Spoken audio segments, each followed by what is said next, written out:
Pak Yusri.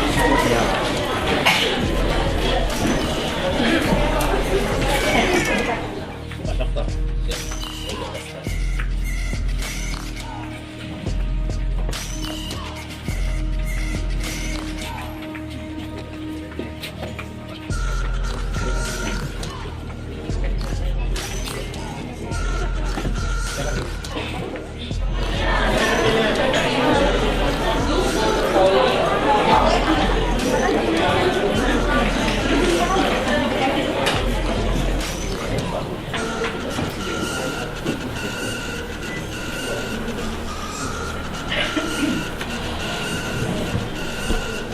Selamat pagi, Shalom, Om Swastiastu, Namo Buddhaya, salam kebajikan dan salam sejahtera untuk kita semua.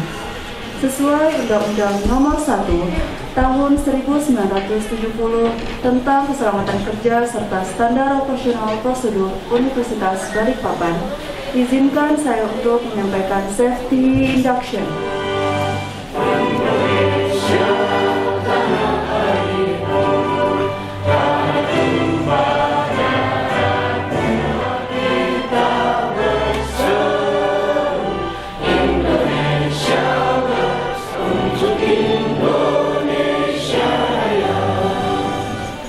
Pertama-tama marilah kita panjatkan puji dan syukur atas kehadirat Allah Subhanahu wa taala, atas rahmat serta hidayahnya kita bisa berkumpul di tempat yang insya Allah penuh berkah ini.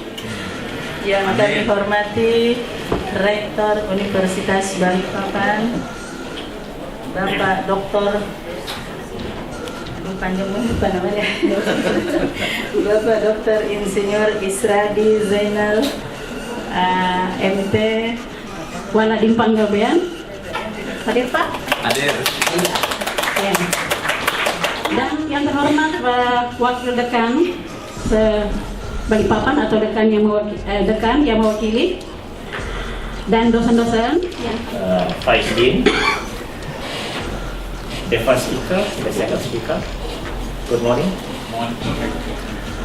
Ladies and gentlemen, and participants of this seminar today. And today, as the counselor, I'm happy because this morning, Mr. Dean showed us how your faculty carry out something that out of the box.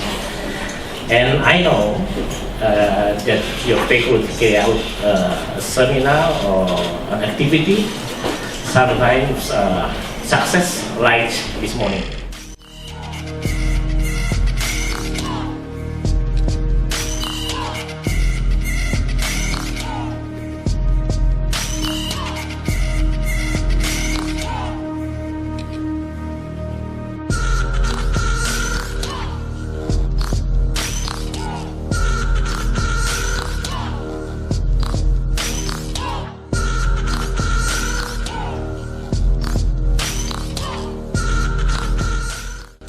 Assalamualaikum warahmatullahi wabarakatuh. Perkenalkan, nama saya Digna Valendea. Saya alumni sastra Uniba juga. Lulusan tahun berapa lulus? 2018 Pak. 2018. Pas sudah Pak.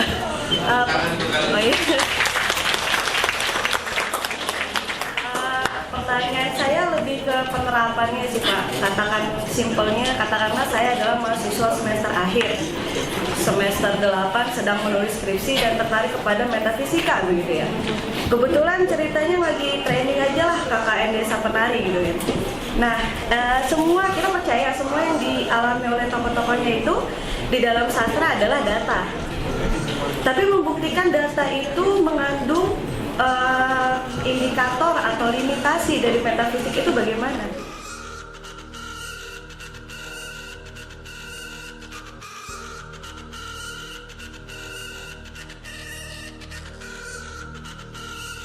dimensi atau alam kita sendiri gitu. Jadi mungkin kita bisa melihat karena kita mempunyai kemampuan. Tapi kalau dia di posisi alam dia, walaupun kita mempunyai kemampuan, kita nggak akan bisa lihat karena batasan-batasan dimensi tadi atau alam tadi, alam yang berbeda. Nah, seperti itu. Bagaimana? Apakah itu termasuk jin atau setan itu? Suster ngesot, pocong gitu kan? Jin ya, jin, setan, iblis itu beda. Jadi kalau jin itu sebutan daripada hantu. Kalau kita bilang jin itu adalah makhluk astral. Nah, kalau setan, manusia bisa jadi setan. Manusia, maaf ya, manusia yang terlalu apa ya bahasanya, terlalu kurang ajar lah, Terlalu jahat. terlalu jahat itu kita bilang juga, melawan sama orang tua, tidak tahu aturan, tidak tahu agama, atau bahkan tidak punya agama sama sekali ya, kan gitu. Jadi kita bisa bilang setan, tapi bisa juga dari bangsa jin kita sebut itu setan. Jadi makhluk jin yang cenderung suka mengganggu manusia atau mencelakakan. Jadi yang memang kegiatannya itu suka banget ganggu manusia, suka nyelakakan apa segala macam lah. Itu kita bisa bilang dia jin, cuma sebutannya setan karena sudah jahat banget. Jin bukan berarti setan, tapi kalau setan bisa jadi manusia, bisa juga jadi jin gitu. Jadi dari perilakunya itu sendiri yang menjudge dia tuh setan gitu. Bagaimana jin? Kira-kira kalau saya sendiri sih, saya memang belum pernah nyantet orangnya. Belum pernah, cenderung lebih ngobatin sebisa saya tentang non-medis. Silakan tes pen dulu, tes pen ada ininya enggak? Ada dari ininya, mana tes pen? Mana tes pen yang dibeli panitia? Tadi ada. Ya sini enggak usah. Nah ini.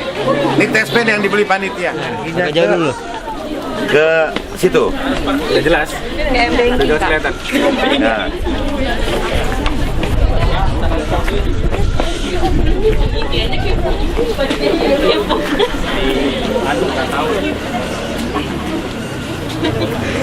Teman-teman, saat ini, nah, langsung nyala ya.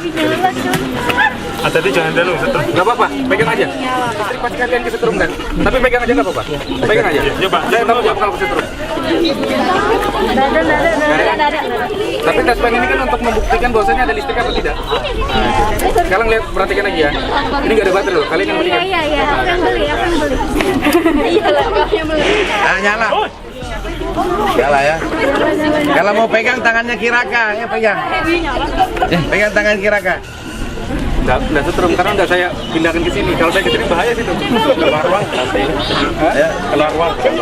Apa? Uang. Oh, enggak keluar kayak. nah. Oke. Satu lagi. Udah dipegang tadi garis setrumnya kan?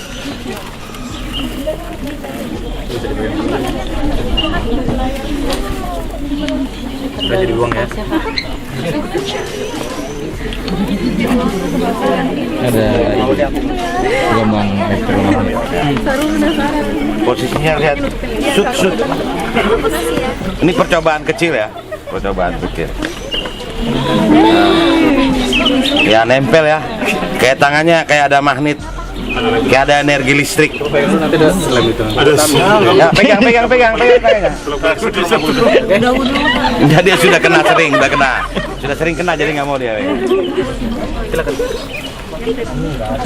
Nggak apa-apa. Pegang tangannya Kiraka.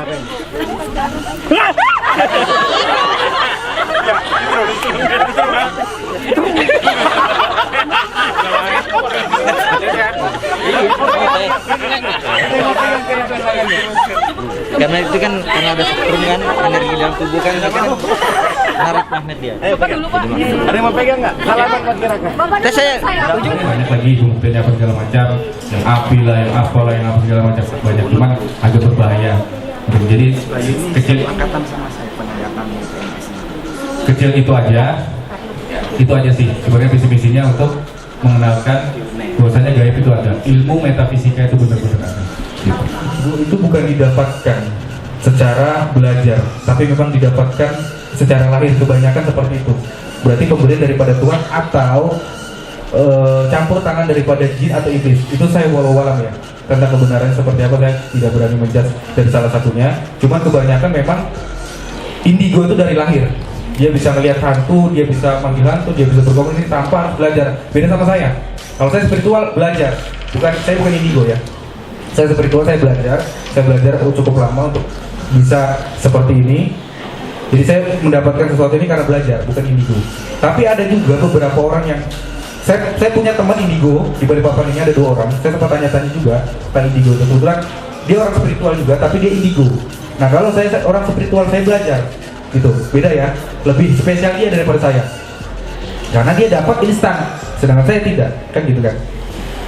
Jadi pertanyaan yang saya lontarkan, yang dia jawab itu sama seperti mindset yang saya saring-saring daripada fenomena indigo ini.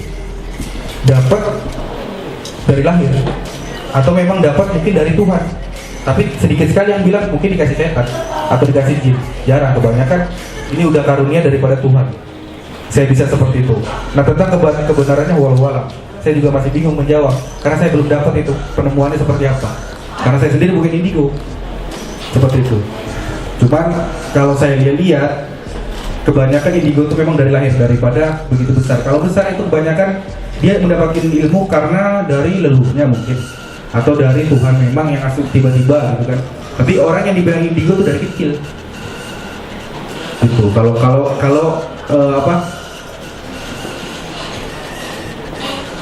pembacaan atau pemandangan dari saya sendiri seperti itu. Tapi ada Pak Ki Raka Sapu Jagat ini, apakah pernah bertemu dengan orang yang pernah bereinkarnasi gitu? Itu aja. Terima Iya. kasih. Silakan Kila. Kan gitu kan. Mungkin ada kesamaan yang sama, cuman berbedanya bahasa lah. Dulu agama saya keharingan. Saya masuk Islam di usia 8 tahun. Jadi saya sempat belajar sedikit. Di usia saya bisa mikir itu mungkin 1 tahun atau 2 tahun ya, saya lupa. Itu apa perbedaan? Ini bukan masalah agama ya, maaf ya, kita bukan membedakan tidak. Cuma sedikit menjawab yang tadi. Ada dari keharingan itu yang sama seperti itu. Kita mempunyai, bukan sama sih sebenarnya. Jadi kita tuh percaya ada hidup kedua. Jadi ada hidup, kalau ya, Mbak bilang tadi itu reinkarnasi. Mungkin secara kepercayaan Hindu atau Buddha gitu ya, mungkin seperti itu. Sama juga kita orang Muslim. Kita percaya ada akhirat, ada surga, ada neraka. Jadi ada kehidupan selain kehidupan di bumi atau di alam semesta ini, di bumi lah. Nah, itu mungkin sama seperti itu. Cuman menurut agama Pian, reinkarnasi itu hidup di bumi lagi, mungkin seperti itu ya. Nah kalau kita, kepercayaan kita, reinkarnasi itu adalah hidup di alam lain atau di alam akhirat, alam surga, alam neraka, alam kubur, alam barzakh, atau alam yang lain-lain, seperti itu. Mungkin seperti itu. Ya, sudah dijawab ya. Ada beberapa fenomena yang dinamakan dengan mantra, kirakan. Jadi mantra. di dalam konsep mantra sendiri itu, mantra itu apakah sudah ada dari tangannya, atau itu adalah manifestasi keinginan dari si kelompok spiritual itu sendiri? Sugesti. Ya, sugesti, dan kemudian dibuat menjadi tatanan kata sedemikian rupa. Jadi kalau bisa dibilang, apakah mantra itu bisa workout, bekerja, dikasih energi dari si orangnya, atau itu hanya sekedar kata-kata? Seperti orang Kalimantan atau orang Banjar bilang mantra itu adalah amalan, sesuatu pantun, sesuatu doa, atau sesuatu kalimat-kalimat yang dipercaya mempunyai suatu keilmuan atau kunci daripada pembuka pintu itu sendiri. Kita punya media, tapi kita nggak baca mantranya, otomatis itu nggak akan berfungsi. Kita punya pintu tapi nggak punya kunci, nggak akan terbuka itu pintu. Kan seperti itu kan. Jadi memang mantra itu benar sebagian. Ada yang bilang mantra itu adalah doa, ada yang bilang doa itu adalah mantra, ada yang bilang mantra itu adalah amalan, ada yang bilang amalan itu adalah kunci. Jadi semuanya sama-sama benar. Dan ada juga yang bilang mantra itu pantun, hanya kata-kata cantik saja atau kata-kata seperti doa saja, kan gitu kan, yang diputar balik atau disambung seperti itu kan. Jadi memang itu benar, mantra itu atau amalan itu emang benar-benar berfungsi asal memang mempunyai media yang benar dan mantra yang benar. Kalau medianya benar, medianya salah, mantranya benar, nggak akan jadi juga. Karena cuma ada kunci, tidak ada pintu.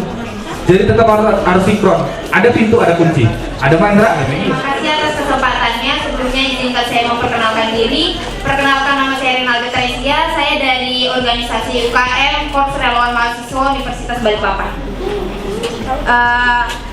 Saya ingin bertanya. Yang saya ingin tanyakan ini berkaitan dengan ruang dan waktu. Sependek yang saya tahu, perjalanan waktu adalah sebuah konsep berjalan maju atau mundur ke titik berbeda dalam waktu. Yang ingin saya tanyakan di sini adalah apakah perjalanan waktu itu ada?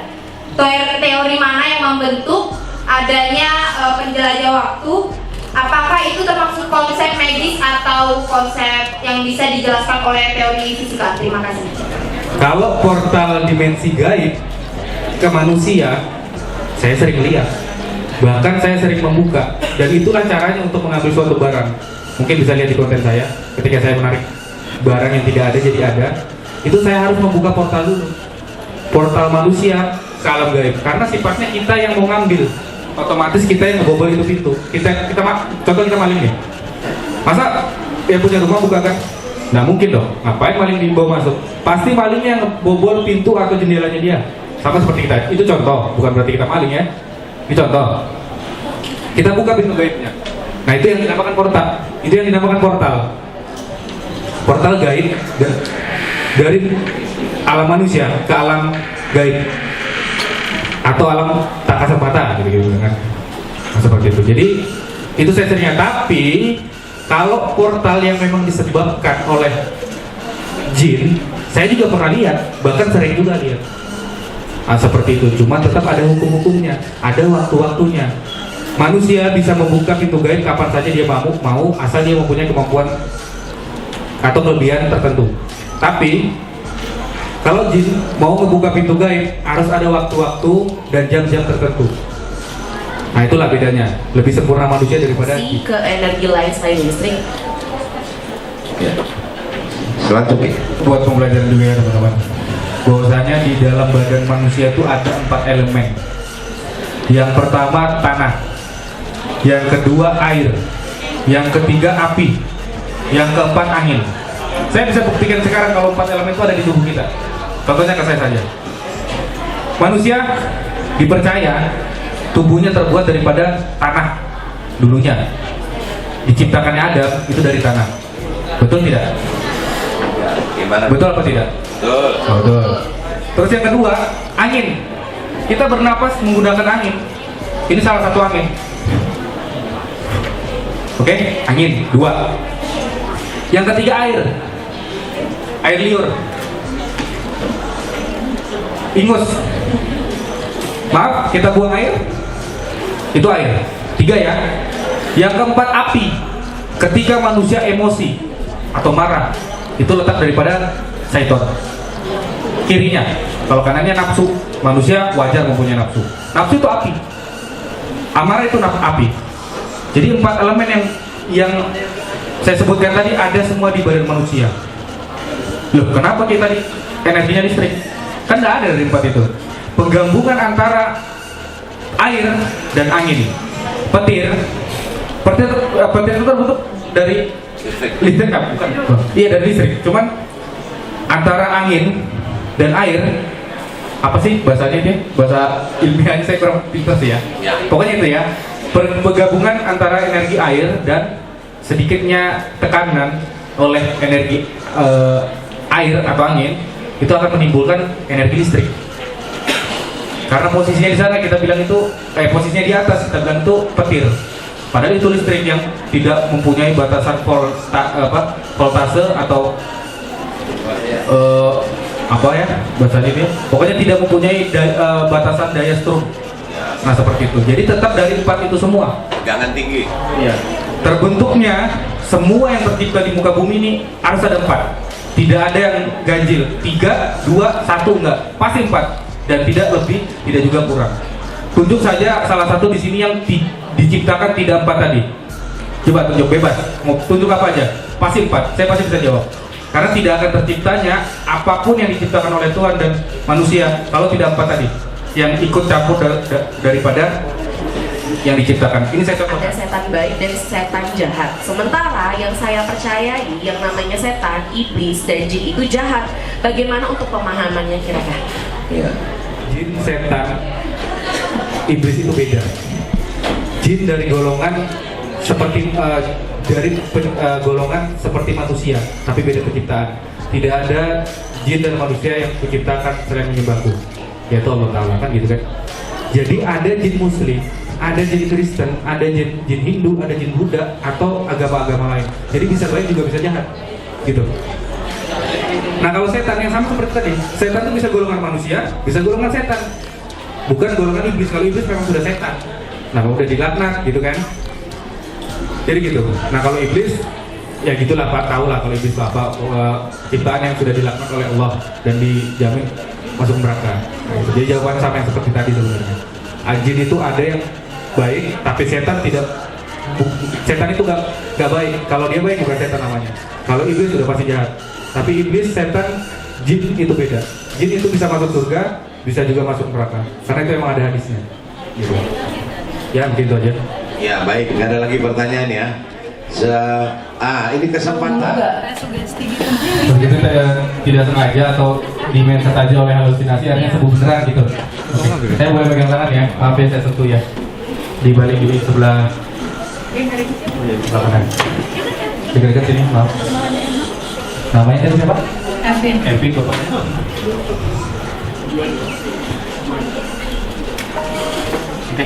Pak angkat saya tuh bilang gini, itu katanya leluhur, jadi masih belum tahu itu yang benar yang mana. Katanya kalau nenek saya bilang itu jahat, kalau kata bapak angkat saya itu baik.